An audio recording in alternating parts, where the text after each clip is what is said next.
Much of today's sermon is connected to this book by Zolli and Healy, Resiliency, Why Things Bounce Back.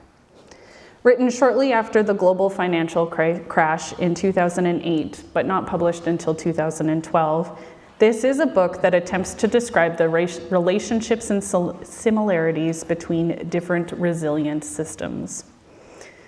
There are descriptions of the resilience of coral reef, of tuberculosis, the meditating mind of a Buddhist monk, and city banks during a time of catastrophe. And it is the hope of Zolli and Healy to find commonalities in these systems to try and turn them into 5 easy steps, even though they know that 5 easy steps are never going to work for everything. Zolli highlights in an interview on the podcast On Being with Krista Tippett that 2 decades ago, the world was amazed by the fact that everything was connected, that a butterfly could flap its wings in New Mexico and cause a hurricane in China. And in an era where every butterfly is connected to every hurricane, how do we stop those flappings of the wings? As we continue to witness the butterfly effect, we recognize all of our systems, ecological, economical, geopolitical, climate, and food security systems are connected to each other in ways that cause very complex, highly unpredictable, non-linear patterns and outcomes. This is why we need to start studying the realities, the patterns, the truths of resilience, because we have to live in a world that is out of order. But what systems are we talking about? I think that the resilience that we need to focus on right now is how to create a more resiliency in this church community for change to happen. Because I've already witnessed times in which this community, this system, has resisted change. There have been one-off comments about different things that have shifted. There have been full conversations about how things used to be different and how new systems are inconvenient or obtrusive. There have been full-on committee meetings and board meetings that have been dedicated about changing things, and which have led to some incremental change or no change at all. And there have been a few meetings, both in small group discussion and in large community meetings, where huge changes have been made in hopes of forcing change and looking for ways to step more fully into the shifts that are needed. At the beginning of December, I talked about a change theory called the trans-theoretical model. It has 6 different steps in its theory of change. People move through these stages in a somewhat spiral stairwell, circular stairwell, hopefully always moving towards upwards, but repeating the lessons from lower levels down. The first stage is pre-contemplation. That is where there is no intention of changing a behavior. Next, we move into contemplation. We become aware of a problem exists, but we have no commitment to action. Preparation is the intention on taking actions to address a problem. Action is the active modification of the behavior. Maintenance is sustained change. New behavior replaces old behaviors. And the final stage is called termination, where there is zero temptation to return to old habits. Do people remember me talking about this theory, the ideas of shifting through change a couple months ago? I spoke about my own shift of change in administrative tasks. We pondered where the church might be in its own change processes. Well, it feels to me like the concept of resilience that Zolli and Healy share fit into this change theory in an intriguing way. Trans-theoretical model talks about change as a mostly conscious and observed idea. There is a knowing that it is happening, an understanding of the possibilities and the process that are needed to move forward. Whereas resiliency theory is the idea of managing after an unexpected change has been pushed upon a system. The example that I gave about change theory was my needing to shift in managing my administrative tasks, trying to find some way of managing my to-do lists and figuring out how to do future planning and strategizing. Well, an example of resiliency theory that is offered in the book describes this. When Katrina hit the Gulf Coast, people were out of their homes. Their homes had been obliterated. There was no working electricity. People's basic identifications had been washed away in the storm. They couldn't even prove who they were. And without electricity, they couldn't do any banking. You couldn't go to the ATM machine and take out money because the electricity in the ATM machines weren't working. One of the things that people really needed was cash. They needed money. For Hancock Bank, dozens and dozens of their branches had been obliterated, knocked out, and made inoperable. Nobody could prove that they were a customer of the bank. Nobody had their credentials. Nobody had any way of saying who they were.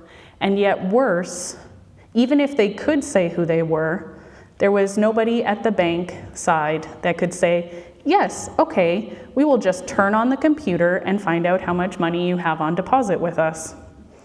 So what do you do in that circumstance? The folks at Hancock did something really amazing. They went back and looked at their charter, and they saw that their charter was principally focused on serving the community and not on profits. And they did something truly extraordinary. They decided to give a couple of $100 in cash to anybody who asked for it. I mean, anybody.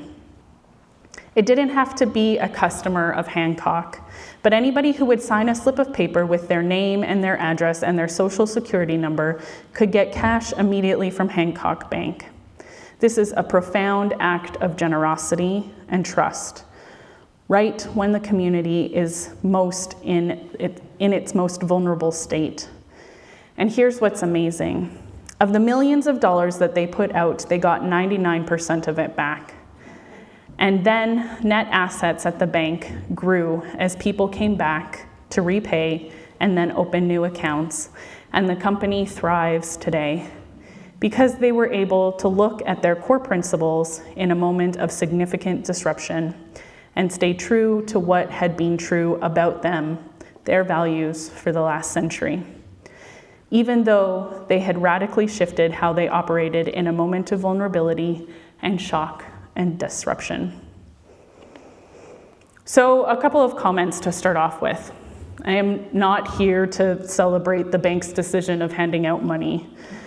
I don't think it's that amazing or generous or even an act of trust. I think it is what they should have done, and they shouldn't have expected repayment.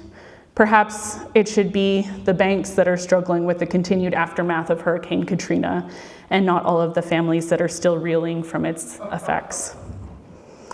Also, this is an incredibly radical change, which might make it easier to understand the difference between change theory and resiliency theory, or it might make the waters a little bit murkier. But I think one of the more important things to notice here, besides the scale of the change, is where the change is coming from. It is something we have chosen by ourselves. Is it something that we have chosen by ourselves, like me and my change in administrative skills? Or is it a change that is thrust upon us from an outside force? Because I don't believe we are going to be making change on such a scale as large as Hurricane Katrina here at this church. But there might be change that is coming at you from outside of your control.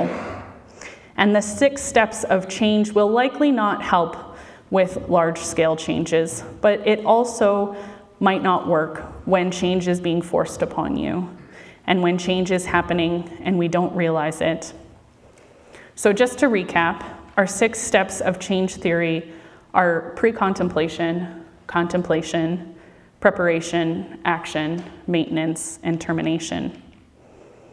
The premises of resilient communities, or resiliency in general, are failing gracefully, which is to say a system that can reorganize when something fails and it won't take out the entire system. The ability to move at more than one speed. So you have some people paying attention to the here and the now, but you also have people paying attention to the long game. Building them before you need them. This is the idea of being forethinking about where you want to be. If you hope to create a large children's program, then we need to hire someone who is capable of supporting and growing the program. Rooted in an initial act of generosity. The premise that you invite someone into a community and you give to them before expecting anything from them. Andrew Zolli said something fun about this. Otherwise, you're just inviting people over to paint your house and do your homework, and that's usually no fun. So these are the premises of a resilient community. To fail gracefully, the ability to move at more than one speed, to build it before you need it, and to be rooted in an initial act of generosity. As we continue to work towards change in our church community, growing a community, figuring out how to make it sustainable and resilient takes a lot of work. Just like Werner Herzog stated in our opening words, in Greece, ordinary white houses are repainted every year. Today, we are often told to use materials and structures that are free of maintenance, but no building can be neglected entirely. We need constantly to renew our relationships to the houses we live in, to our friends, to our bodies, all the time, every day. Our church community is the same. We constantly need to renew our relationship to it, and we need to renew our understanding of what a resiliency for this community means. These are questions that the leadership have begun asking and will continue to ask as new leaders are joining in the official ranks of the board of directors later today. We are trying to figure out what it means to fail gracefully. What parts of our community or systems can fail and will not take down the rest of the system? Or how do we build up our system so that when individual pieces or people take time away, there is still a strong, fully functioning community? This has been provoking questions for me as I witness what it means for this community to not have a paid person in charge of religious education. We've begun the conversation of working at different speeds, and the board has agreed to have 2 separate meetings each month. One that will be focused on the decisions that require immediate attention, and the other that is focusing on future, more long-term understandings of our community. We've also talked about what it means to build it before we need it. This has been most clearly expressed in our search for a children's program coordinator, but the leadership has also been discussing other areas of our community, such as offering full services in the summer and not just summer circles, or building up the policies and practices to help with the organizational growth, which will help us grow in people as well. Being rooted in initial acts of generosity has become a new idea for me, and yet an old idea too, framed in a new way. It makes sense to me that you never ask a new person in a community to a volunteer position. This was made very clear to me when I worked at the Toronto congregation, where the director of lifespan learning had a very clear rule that stated, parents of new families were not allowed to volunteer at religious education classes until their child was enrolled in their second year. She stated that it was because she wanted parents to have their own grounding in Unitarian Universalism before they started facilitating classes. But put a different way, it is offering the gift of community to the parents, the gift of an hour without their children once a week, the gift of offering spiritual sustenance to the parents before asking them to support the children's program. I wonder how well we are doing with this practice, because the opposite of this idea of volunteering is also true, that if people are not asked to participate in the building of a community, they might not feel as if they fit. So are we initiating our new relationships with generosity?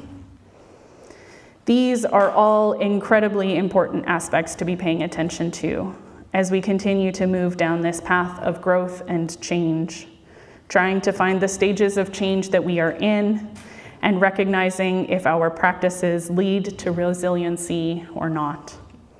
I'm going to be keeping an eye on these different areas, and I hope that you all will too.